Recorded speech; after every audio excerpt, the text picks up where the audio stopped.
Nagtanim ako ng mga pinya guys. Ayan o. Ayan. Hili-hilira yung tanim ko. Ayan doon. Ayan.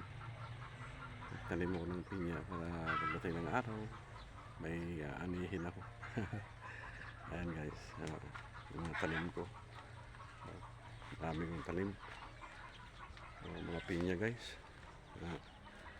Kaya ito yung sipag lang. Ayan, pagdating ng araw may anihin ako katulad niya no. Ito guys no? Malaki na yung bunga ng pinya ko. Ayan o. Ito guys, pwede na mapakinabangan to guys.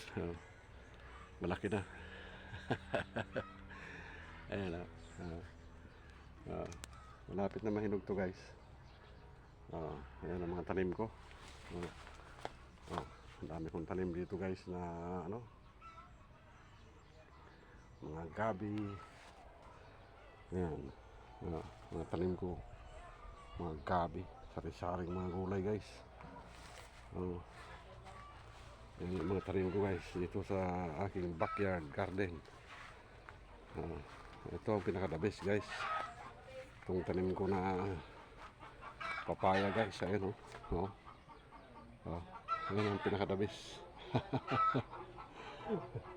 Madami yung bunga guys. Sinisipag mamunga.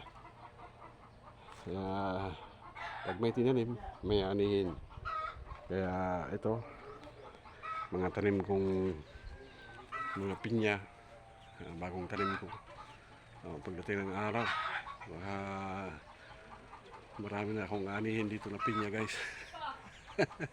Kaya salamat sa inyo panonood guys sa aking pagtatanim ng pinya at saka yung mga itanim kong iba. Okay, thank you, bye bye, follow and share, thank you, bye bye, God bless everyone.